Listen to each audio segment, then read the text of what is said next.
Salud y Vida, en Hola Honduras. ¿Sabías que hay 5 maneras naturales de eliminar la ansiedad y el estrés?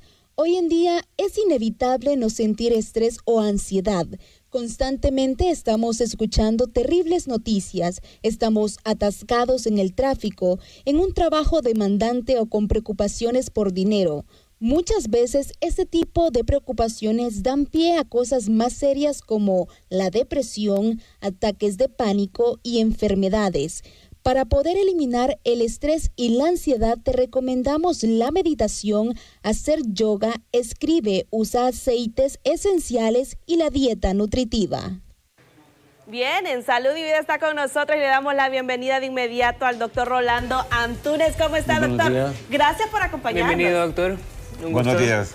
Vamos a estar hablando acerca de cómo poder controlar el estrés y la ansiedad, más en estos momentos de tanta zozobra, Omar, que se está viviendo en nuestro país y que muchas personas permanecen con esa angustia, ¿verdad? De que se estresan con nada. Estábamos hablando en el segmento anterior, en el segmento legal, acerca de las deudas y que pues, eso también... La cobranza, las tarjetas de crédito claramente pone estresadas a las personas, el tener deudas, el no saber cómo conseguir el dinero y poder a quienes les adeudan, pues darle el pago. Entonces, así es, por eso tenemos la parte de salud, recordándole a los televidentes que nos pueden enviar sus mensajes, sus inquietudes al 3182-4375, llamarnos a la línea de teléfono que van a aparecer en pantalla. Doctor, ¿cómo nosotros podemos controlar el estrés y la ansiedad? Que son dos cosas diferentes.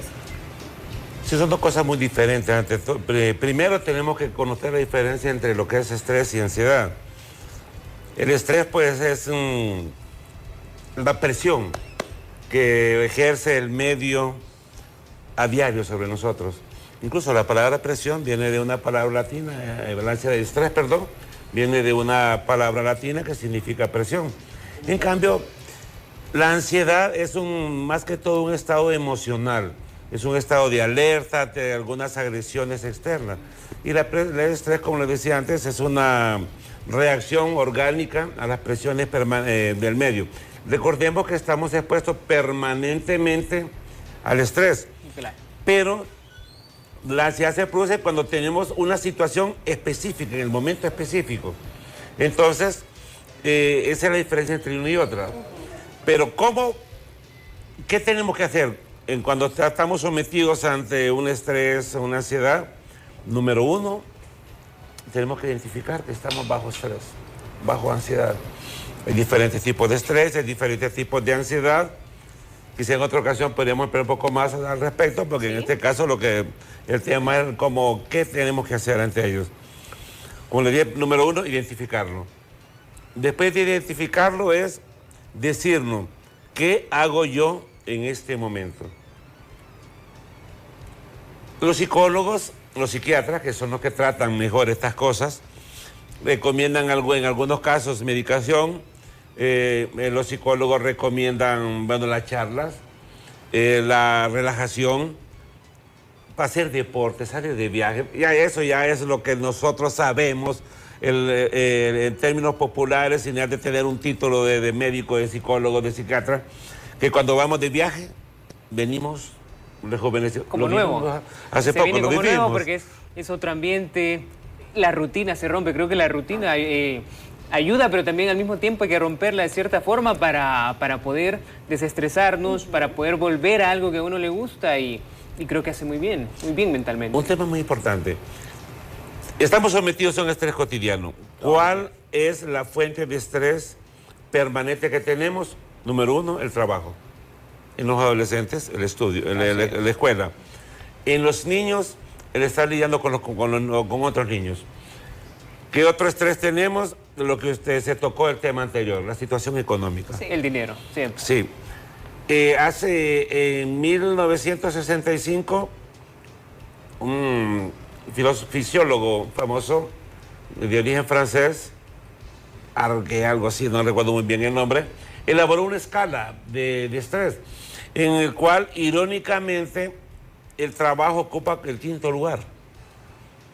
Si nos ponemos a analizar cuál es la primera causa de estrés, la muerte de un familiar. También. De un familiar cercano, pero la muerte del cónyuge, número 1. los que hemos tenido la desgracia de haber perdido a nuestro padre y a nuestra madre, bueno, nosotros que ya estamos un poco más grandecitos, pues ya sabemos que esta es la causa número uno, que ha sido la causa número 3 en nuestra vida. Lo que hemos tenido la desgracia de perder hijos, también sabemos que es algo muy estresante.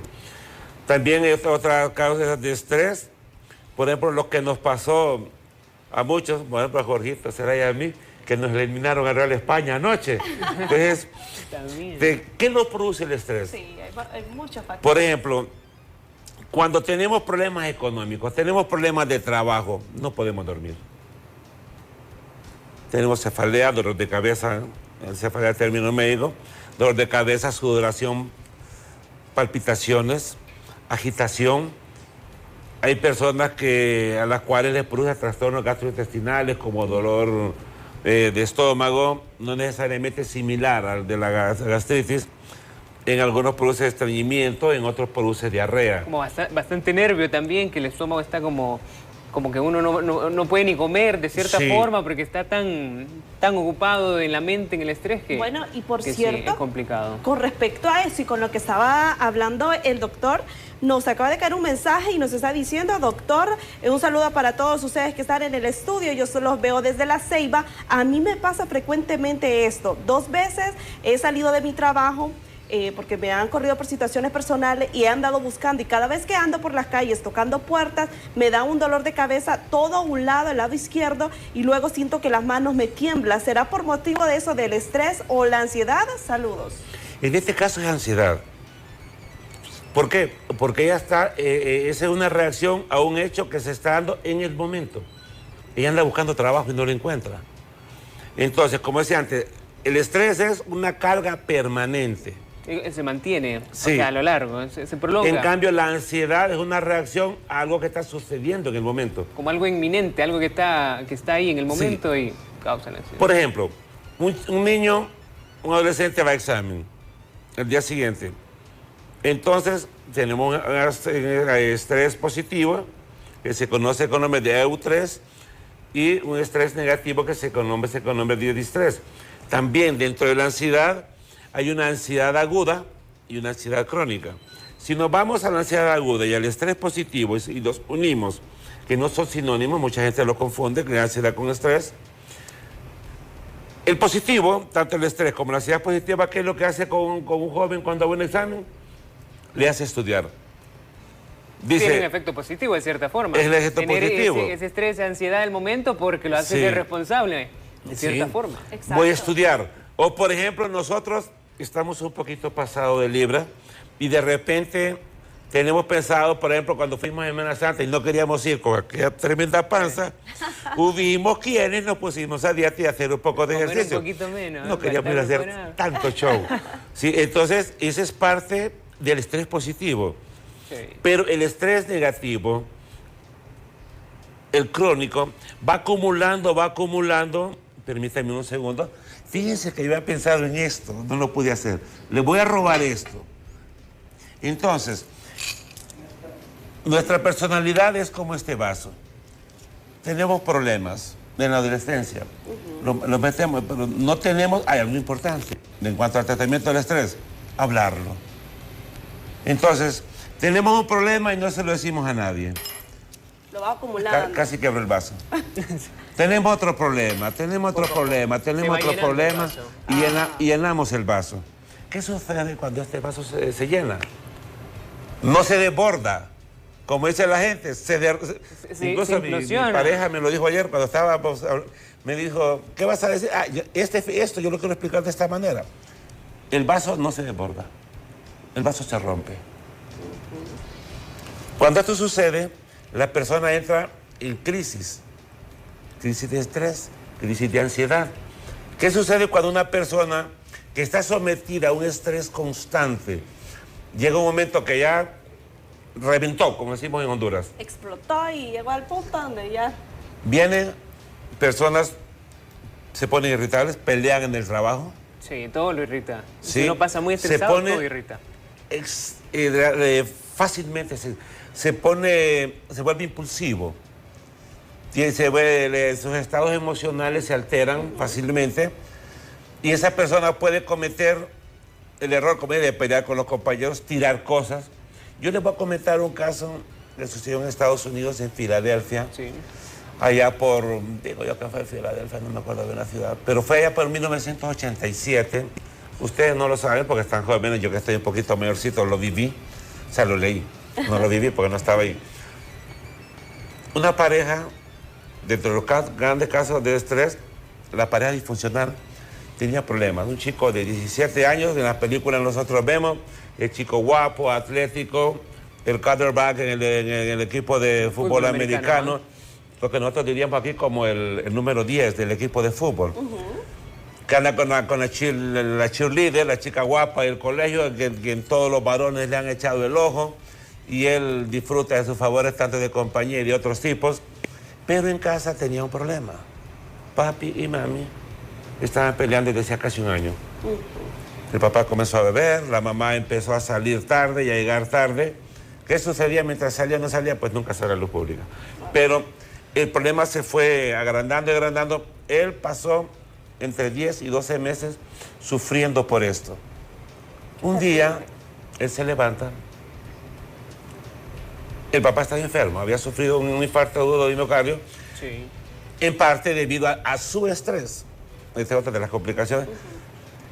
Estaba hospitalizado y la mamá, a pesar de los problemas que tenían, pasó la noche con él en el hospital, en el centro médico en donde estaba.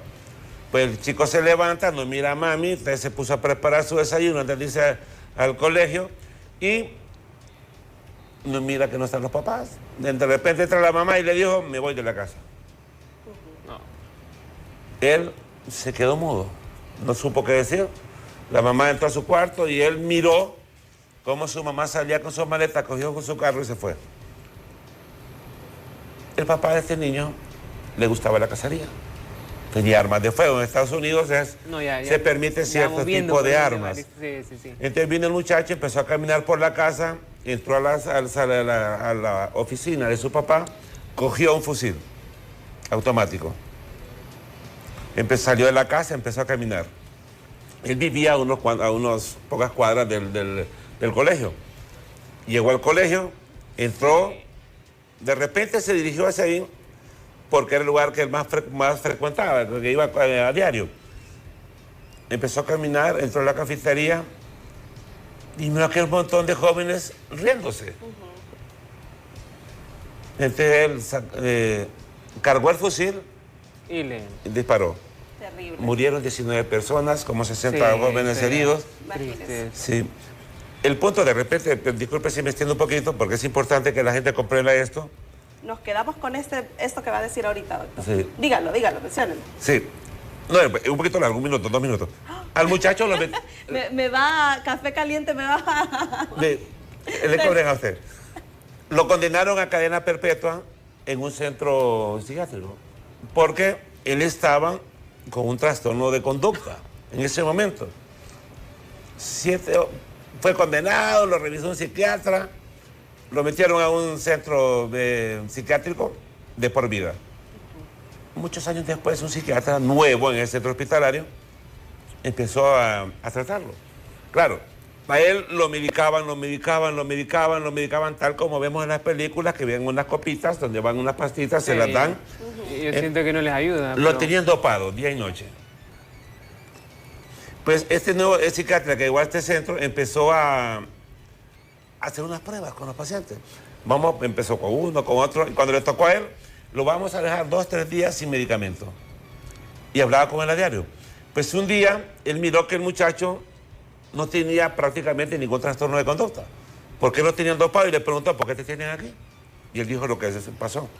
Cuando el doctor le preguntó, ¿qué te motivó a hacer esto? Entonces dijo él, le comentó los meses de sufrimiento, que él, cuando su mami le dijo que se iba, no pudo hablar, como decimos, quedó mudo. Otra de las características de la ansiedad, no rechazar. Ya mira que lo vienen a cortar. Bueno, en resumen, el paciente no tenía nada. Lo que tuvo es que en ese momento su vaso se destruyó, su personalidad se distorsionó por completo y él él cogió el fusil sin saber lo que estaba haciendo, y cuando llegó a la escuela, él dijo, No es posible que yo esté sufriendo, que esté muriéndome por dentro y que todos estos muchachos estén felices. Y esa fue la causa por la cual disparó. Pero en ese resumen, que fue un poquito largo, pero porque sucede mucho, hay personas que espantan al papá, a la mamá, al hermano, al amigo, y todo el mundo dice, ¿qué hizo? Hay que ver el fondo, el contexto. Hay que tratar la causa, no el efecto. Disculpe que me haya retrasado un poquito. Excelente, doctor. Rolando Antunes, muchísimas gracias por habernos acompañado. Esperamos que las personas se hayan quedado con ese último mensaje, Omar. Desde aquí nos despedimos, ya no hay para más, queda con ustedes Café Caliente. Mañana, siempre a la misma hora, Hola Honduras.